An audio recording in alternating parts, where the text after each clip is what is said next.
شهر رمضان الذي أنزل فيه القرآن هدى للناس وبينات من الهدى والفرقان. maa ngi leen di gërëm bu baax ñi nga xamante ni yépp jamono bii ci biir réew mi ak si bitim réew ñoo ngi ñuy teewlu ci fi gën a sori ci biir Sénégal suma mbokk waa Caajaay yi waa Mbuur waa Thiès ba fa gën a sori ci Sénégal waa Matam waa Podor waa Ziguinchor suma dëkku xol waa Kanel waa Njum fa gën a sori waa Ourossogui ñoom ñépp ñoo ngi leen di nuyu waa Thiès waa Kébémer waa Touba Mbacké waa Tivaouane waa Daka Médina Gounass Popenguine le clergé ñoo ngi leen di nuyu ëttu diine yi nga xamante ni yépp ñoom ñoo ŋànk Sénégal di nuyu kilifa réew mi yépp muy góor ak jigéen muy mag ak ndaw bàyyiwuñu kenn di sant bu baax a baax sunu borom subhanahu wa taala moom mi ñu permettre ci waxtu yu am solo yi dans la vie d'une nation mais aussi dans la vie des hommes et des femmes qui à un moment donné ont décidé de sacrifier leur confort personnel, sacrifier seeni week-end seen confort tout court ndax Sénégal moom moo ñu jaral loolu moom moo ëpp dayoo sunu jëmm yu ñàkk solo yi nos êtres périssables réew moom nag nga xam moo ñu defal lépp tey jamono bu nekk dañuy laaj lan lañ ko mën a delloo un tant soit peu donc vous comprendrez aisément que c'est avec beaucoup d'émotion la ñuy toog tey jàkkaarloog sénégalais yi sunu papa yi ak sunu yaay yi di leen wax ne am na foo xamante ni bu fa réew tolloo ku toog di seetaan lu xew su ëllëgee da ngaa bokk ci ñu tooñ te boroom xam-xam bi dafa waxoon ne ñi def ba yàq ñi xamut bi ñu defee ba yàq tooñuñu ñi tooñ mooy ñi nga xamante ni dañoo xam ba pare toog jàpp seen njàmbur di seetaan am na lu gën a yomb li ñu tànn tey ku nekk xam na ni réew mi di doxe ku nekk mën ngaa dem lijjanti sa bopp bu ngoon jotee nga dem toog jàpp sa njàmbur ak sa njaboot loolu moo gën a yomb tey tàmbalee gu ñu sax ngeen gis ñoo xamante ni jàpp nañu ne la leen yëkkati moo ñu yëkkati ñun muy intérêt personnel fekk na ñun romb nañ loolu fa ñu yare may gërëm bu baax suma papa ak suma yaay bi nga xam ñoo nii gunge ñu di fàttaliku bu baax suma maam bi nga xamante ni moo ma yar bu doon suñu njëriñu bopp rek kon du ñu toog fi tey di wax ak yéen ndax lii lu métti la incarner un leadership wala tenter d'incarner un leadership c'est extrêmement crevant c'est fatigant c'est à la limite épuisant mais Sénégal moom moo ëpp loolu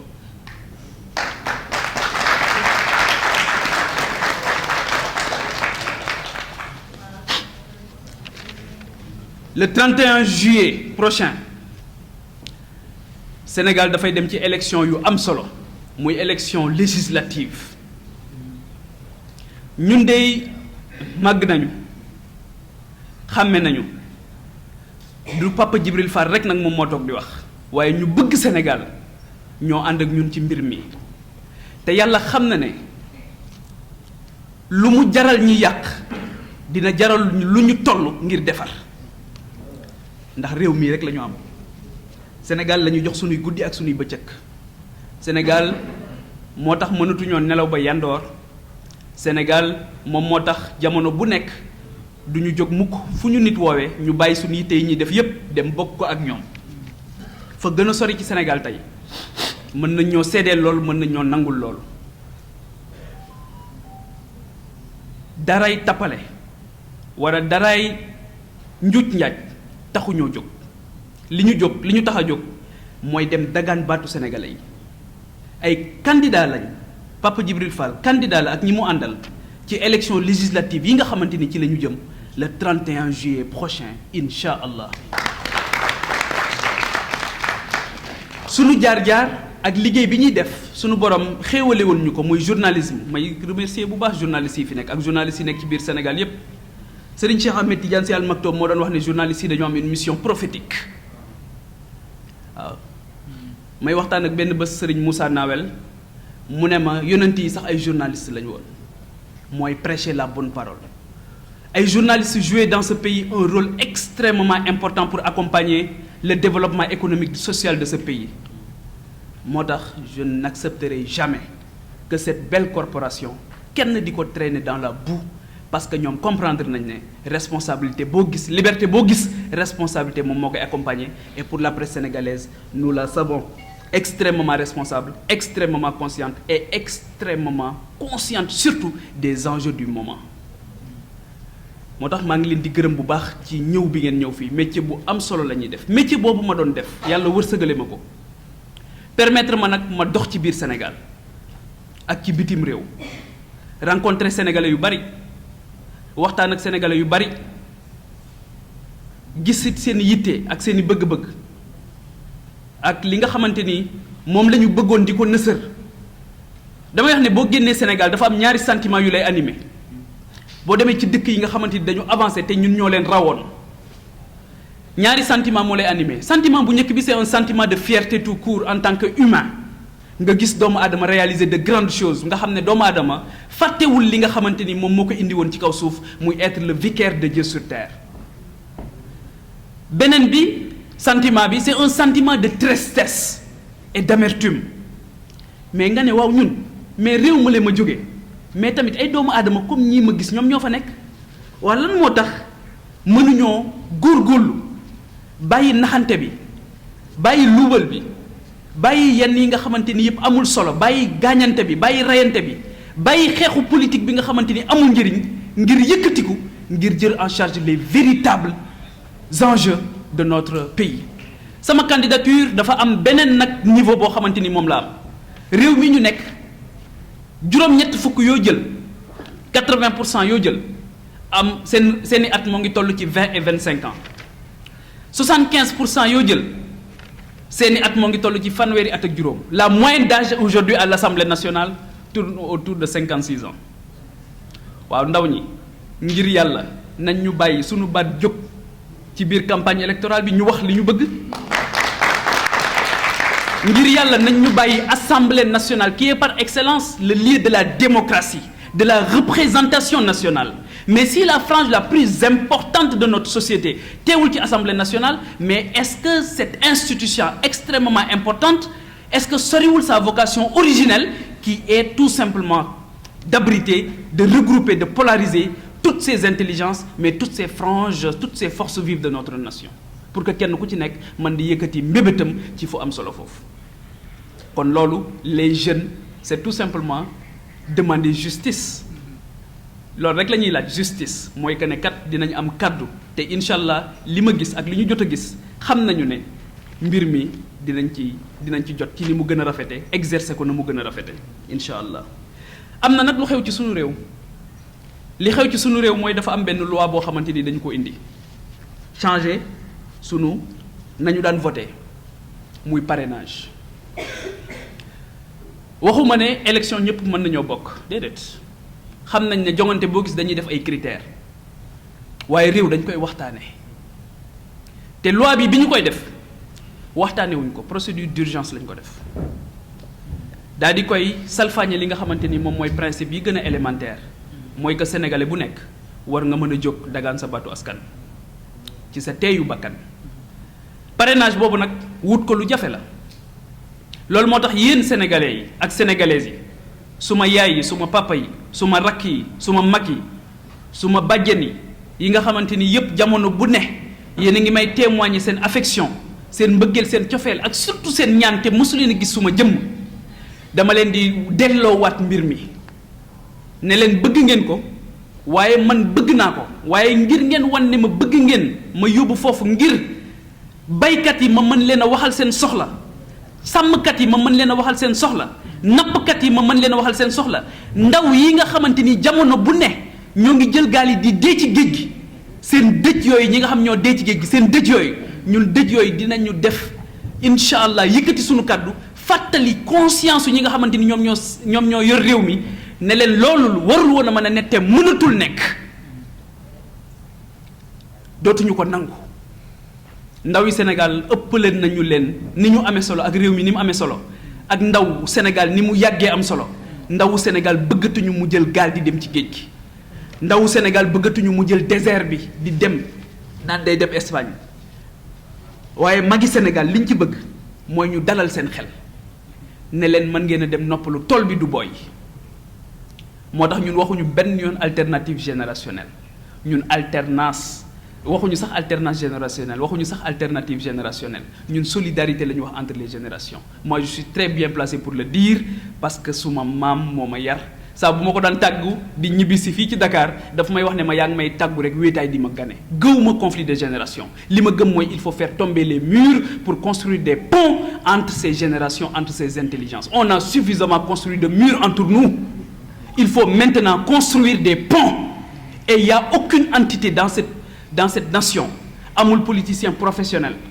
amul koo xam ci boppam la nekk amul selfish amul individualiste amul koo xam boppam rek moo ko yitteel koo xamante ni mën na tere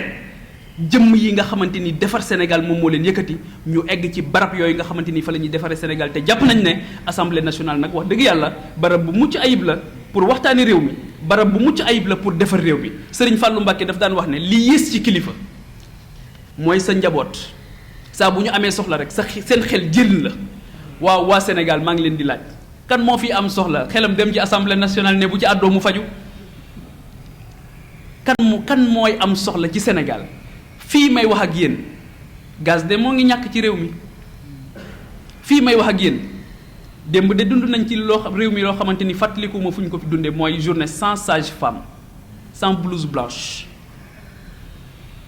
waaw ndax dégg ngeen ci assemblée nationale. ndax dégg ngeen ci commission bi yor la santé au niveau de l'Assemblée nationale Serigne Fallou nag moom moo wax loolu nee na kilifa bu ne war ngaa ëppale sa bopp sa njaboot saa bu ñu amee soxla rek seen xel jël la kon nag kilifa war naa assumer responsabilité bi mu am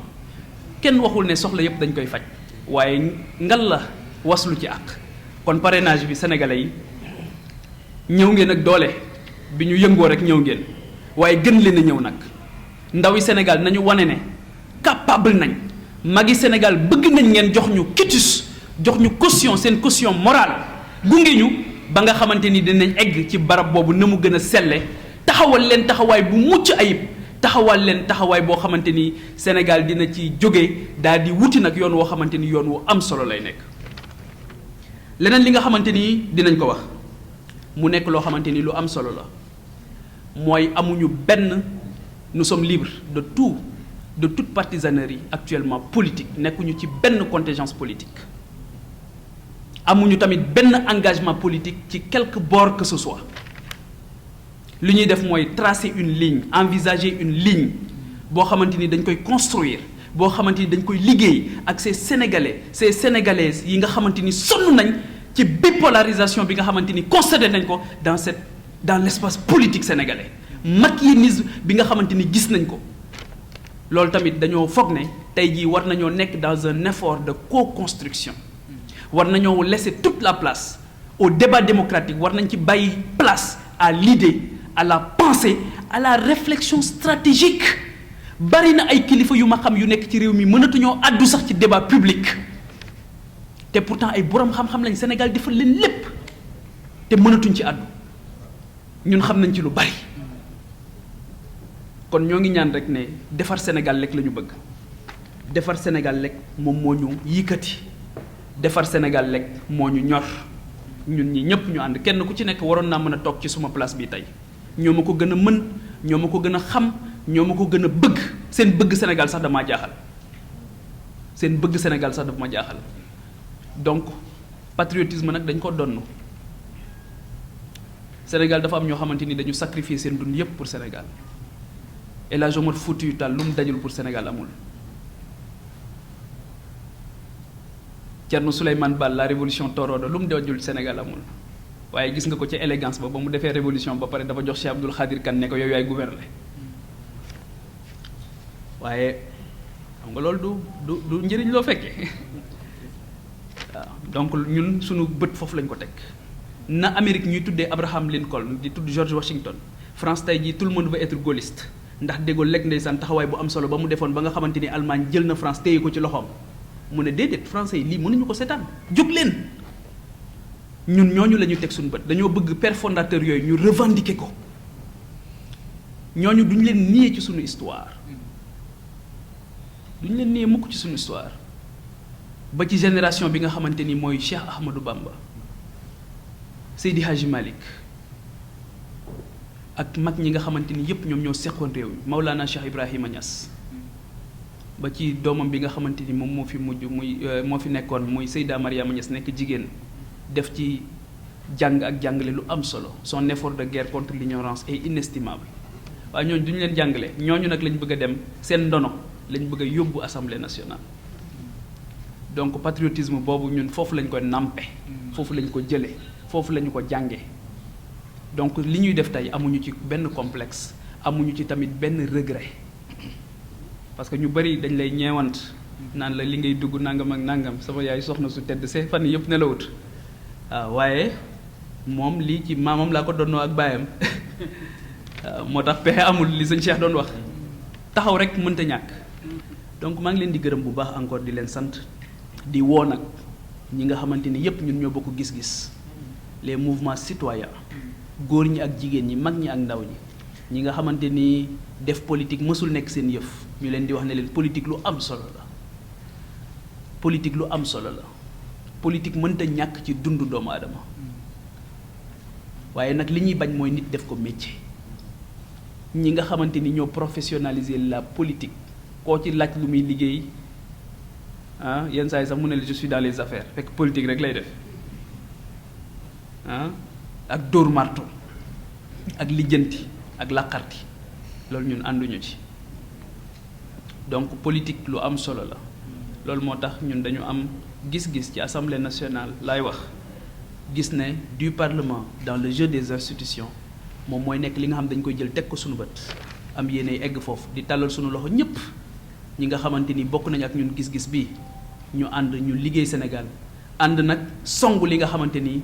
moom mooy lii nga xamante ni moo xew te ma wax ne léegi d'accorduma ci muy le parrainage ñu ànd waaye parrainage bi d'accorduma ci parce que c'est pas consensuel lu doy waar la lu yéeme la d'accorduñ ci moo tax ma leen di delloo bal bi sénégalais ne leen parrainer leen ñu le maximum possible la ñu bëgg ngir ñu dem teew ci péncu ndaw réew mi ngir teewal leen fa sunu bopp yëkkatiwuñu yéen a ñu yëkkati yéen la ñu bëgg lii fi xew démb muy journée blouse sans blouse loolu lañ bëgg bañati mu am fi waaw loolu lañ bañati mu am fi ndax corps médical boobu ci biir Covid bi li ñu taxawaayam kenn ku ci nekk amoon nga fierté am mbokk médecin kenn ku ci nekk amoon nga fierté am mbokk boo xam ne yëngu ci corps médical ñu sargal leen tatagal leen sunu réew parewuloon pour dékku virus bu toll noonu waaye ñooñu nag justice tey jii mooy ñu mettre leen dans les meilleures conditions optimales pour ñu mën a def seen liggéey confortablement ñoom tamit ñu xamee responsabilité bi ñu am xam ne métier boo mën di exercer dans la vie dafa am un sacrifice boo xamante ni foog nga taxawee ko ba nga xamante ni di nga mën a rafetal sa digganteeg sa askan. Destin croisé, 2 points, défi et responsabilité dañu am destin avec le Sénégal sunu borom tànnal ñu réew mu am solo mi réew mu mucc ayib bi lépp la am manqué wuñu dara lu ñu teree dem kon foog ñu defaraat taxawaay bi taxaw temm ak fulla ak fayda ak sell gu mat sëkk taxawaay boo xamante li ñuy def ngërëmal yàlla sunu borom lañ ciy wut waaw qu'au crépuscule de notre vie du ñu am l'impression d'avoir vécu inutilement moo tax ñoo ngi leen di gërëm di leen sant di talal sunu loxo nag bàyyiwuñ kenn ngir sénégalais yi ñaanal ñu fekke ko tal ko ànd ak sunu yaay yi ànd ak sunu papa yi ànd ak sunu maam yi ànd ak sunu morom yi waaw sunu morom yi moom tey nelaw amatul pour man amatul guddeeg bëccëg rek nuit blanche rek ba am ndam ndax loo bëgg it dalay jaral waaw waaw Sénégal yépp tam ñoo ngi leen di jox rendez-vous dinañ ñëwaat man dama bëgg réew mi pour aimer son pays il faut connaître son histoire et sa géographie dinaa ñëwaat rencontré waat leen fa gën a sori waaw ngir dajawaat ak yéen ñu dajale rek li nga xamante ni moom mooy soxla yi am na lu bari lu ñu ci xam waaye dinañ ñëwaat gën koo xam gën koo nemmeeku fa ñu nekkoon fauteuil bañ daan toog ngeen daan ñu ci gis ca télé ba fauteuil booba amuñu ci différence ak fauteuil bi ñuy dem occupé ci assemblée nationale waaye fee dañoo toogoon ñu jàpp ne fii réew mi toll nag taxaw moo jot moo tax perchoir ba lañ bëgg a taxaw maa ngi leen di gërëm wax leen sant رمضان الذي أنزل فيه القرآن هدى للناس وبينات من الهدى والفرقان